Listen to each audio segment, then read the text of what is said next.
Hello everyone, welcome to competitive exams tech prep. मेरा नाम पुष्पांजलि है। इस वीडियो में मैं आपके लिए एक नया टॉपिक लेकर आ गई हूँ जो है सॉफ्टवेयर प्रोजेक्ट प्लानिंग। इससे पहले हमने सॉफ्टवेयर प्रोजेक्ट प्लान को डिस्कस किया था कि प्रोजेक्ट प्लान क्या होता है, उसमें क्या क्या चीजें इंक्लूड की जाती हैं। आज का जो टॉपिक है वो प्रोजेक्ट प्लानिंग है, जिसमें हम समझेंगे कि प्रोजेक्ट की प्लानिंग करते कैसे हैं। ठीक है, तो हम इसकी बात करेंगे सॉफ्टवेयर प्रोजेक्ट मैनेजमेंट सब्जेक्ट के अंदर। सॉफ्टवेयर प्रोजेक्ट मैनेजमेंट की सीरीज चल रही है, जिसमें हमारा ये आज का टॉपिक जो है वो बहुत इंपॉर्टेंट है आपके लिए। इसे पूरा एंड तक देखिएगा। सॉफ्टवेयर प्रोजेक्ट मैनेजमेंट की सीरीज को फॉलो करने के लिए लिंक डिस्क्रिप्शन बॉक्स में मिल जाएगा, वहां से पूरी प्लेलिस्ट को आप एक्सेस कर सकते हैं और सीक्वेंशियली सारी वीडियोस को देख सकते हैं। तो चलिए स्टार्ट करते हैं अपने टॉपिक को, जो है software project planning. Software project की प्लानिंग किस तरह से की जाती है।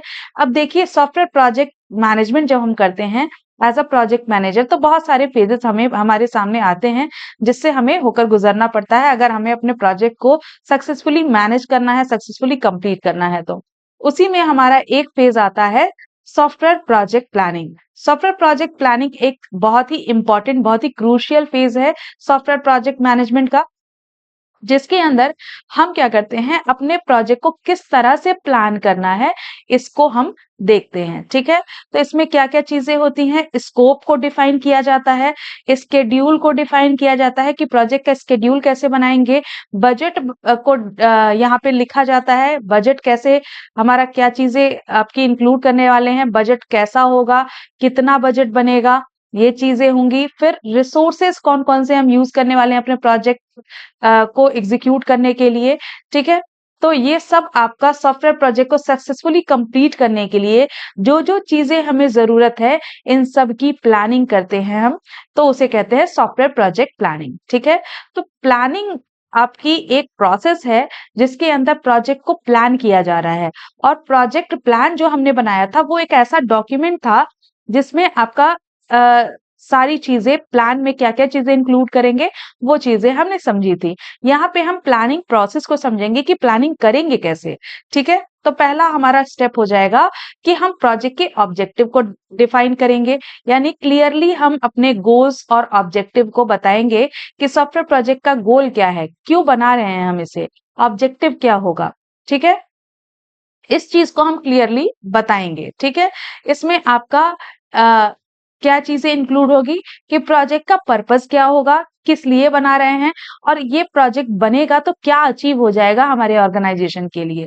ठीक है, तो ये चीज हम क्लियरली डिफाइन कर देते हैं।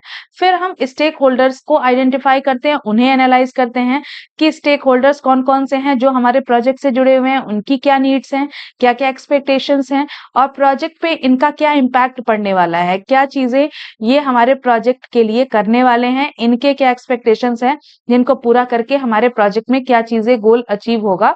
ये सब चीजें हम यहाँ पे क्लियरली डिफाइन करते हैं। ठीक है, देन स्कोप डेफिनेशन।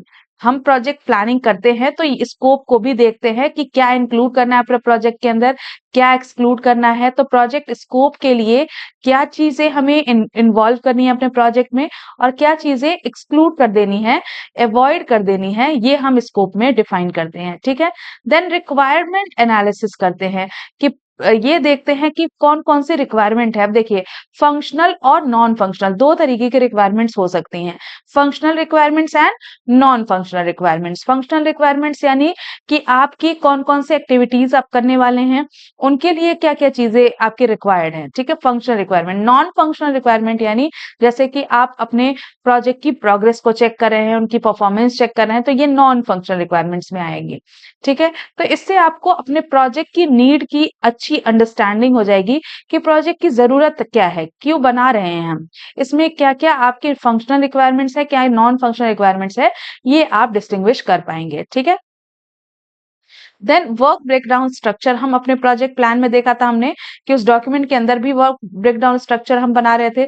तो वर्क ब्रेकडाउन स्ट्रक्चर क्या होगा, इसको हम यहाँ पे देखते हैं। ठीक है, प्रोजेक्ट प्लान के अंदर तो देखिए, वर्क ब्रेकडाउन स्ट्रक्चर में हम क्या करते हैं, अपने प्रोजेक्ट को स्मॉल स्मॉल टास्क में ब्रेक कर देते हैं, एक हायरार्की बना लेते हैं कि अपने टास्क के अंदर क्या क्या चीजें होने वाली, कब कौन सा टास्क होगा, पहले होगा कौन सा, बाद में कौन होगा, यानी पूरा क्लियर स्ट्रक्चर हम बनाएंगे कि हमारे कौन-कौन से टास्क होने वाले हैं और उनको हम किस तरह से एग्जीक्यूट करने वाले हैं, ये हमारा बताएगा work breakdown structure.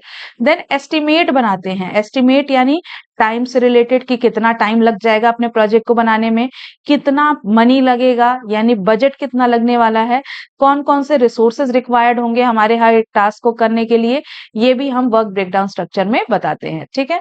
Next resource allocation यानी हम क्या करते हैं, रिसोर्सेज को आइडेंटिफाई करते हैं कि कौन-कौन से रिसोर्सेज हमारे प्रोजेक्ट में लगेंगे और उन्हें एलोकेट करते हैं, चाहे वो ह्यूमन रिसोर्स हो, चाहे वो आपके जो है फिजिकल रिसोर्सेज हो, ठीक है। तो उन सभी को हम आइडेंटिफाई करते हैं और एलोकेट करते हैं। देन प्रोजेक्ट का शेड्यूल बनाते हैं अपने प्रोजेक्ट प्लानिंग में। प्रोजेक्ट प्लानिंग में प्रोजेक्ट का शेड्यूल डेवलप करने का मतलब है कि हम प्रोजेक्ट की सीक्वेंस बताते हैं कि कब कौन सा टास्क कंप्लीट होने वाला है। टास्क पहला कौन सा होगा जो कंप्लीट करेंगे, टास्क दूसरा कौन सा होगा या लास्ट टास्क कौन सा होगा जो हम कंप्लीट करेंगे। उन टास्क के बीच में क्या-क्या डिपेंडेंसीज होगी ये भी प्रोजेक्ट शेड्यूल में बताया जाता है। उन प्रोजेक्ट की टाइमलाइन क्या होगी, कब कौन सा टास्क शुरू होगा, कब कौन सा खत्म होगा, ये भी हम प्रोजेक्ट शेड्यूल में बताते हैं, ठीक है। प्रोजेक्ट मैनेजमेंट टूल्स का इस्तेमाल करते हैं प्रोजेक्ट शेड्यूल बनाने के लिए, जैसे गैनेट चार्ट को यूज करते हैं या फिर आपका पर्ट चार्ट को यूज करते हैं। तो इन सब चीजों का भी हम यूज करके प्रोजेक्ट शेड्यूल को बना सकते हैं।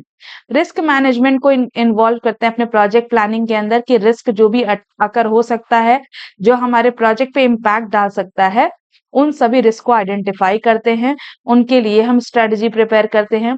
देन बजटिंग करते हैं यानी प्रोजेक्ट का बजट डेवलप करते हैं जिसमें हमारी ह्यूमन रिसोर्सेज कितनी लगेंगी, उनकी कॉस्ट आती है, इक्विपमेंट कौन-कौन से लगने वाले हैं, उनकी कॉस्ट आती है, सॉफ्टवेयर की लाइसेंसिंग करनी है, उसका भी कॉस्ट इंक्लूडेड होता है, साथ में अदर जो भी रिलेवेंट एक्सपेंसेस हैं, वो भी हम इंक्लूड करते हैं इस बजट के अंदर, ठीक है। देन हम बात करें कम्युनिकेशन प्लान बनाते हैं, जैसा हमने प्रोजेक्ट प्लान बनाया था कि हम एक कम्युनिकेशन प्लान बनाएंगे जिसमें हम ये देखेंगे कि कैसे हमारे टीम मेंबर्स और स्टेक होल्डर्स के बीच में कम्युनिकेशन होना है, उसके स्ट्रेटजी बनाते हैं। क्वालिटी एश्योरेंस प्लान भी बनाते हैं जिसमें हम अपने सॉफ्टवेयर की क्वालिटी से रिलेटेड प्लान बनाते हैं कि कैसे हम सॉफ्टवेयर की क्वालिटी को इंश्योर करेंगे, कैसे वो बेटर बनेगा, इसकी प्लानिंग करते हैं। चेंज मैनेजमेंट प्रोसेस को भी हम अपने सॉफ्टवेयर प्रोजेक्ट प्लानिंग में इंक्लूड करते हैं जिसमें हम एक प्रोसेस डिफाइन करते हैं कि हमें अगर मान लीजिए बाद में चल के किसी तरह का चेंज करना हुआ, कोई भी तरह का चेंज रिक्वायरमेंट आ गई कस्टमर की तरफ से, तो उस चेंज को हम हैंडल कैसे करेंगे, उसका प्रोसेस डिफाइन करते हैं अपने प्रोजेक्ट प्लान के अंदर कि हम अगर जो चेंज आ रहा है, वो अपने प्रोजेक्ट स्कोप में, प्रोजेक्ट की रिक्वायरमेंट्स में किस तरह से उससे रिलेटेड चेंजेस करेंगे, वो भी हम यहाँ पे डिफाइन करते हैं, ठीक है। देन डॉक्यूमेंटेशन के लिए भी प्लानिंग करते हैं कि हम एक क्या create and maintain comprehensive project documentation यानी प्रोजेक्ट डॉक्यूमेंटेशन बनाते हैं जिसमें प्रोजेक्ट की प्लानिंग, प्रोजेक्ट की रिक्वायरमेंट डॉक्यूमेंट्स या अदर जो भी डॉक्यूमेंट्स हैं वो भी सब प्रोजेक्ट से रिलेटेड डॉक्यूमेंट्स को इंक्लूड किया जाता है इसमें।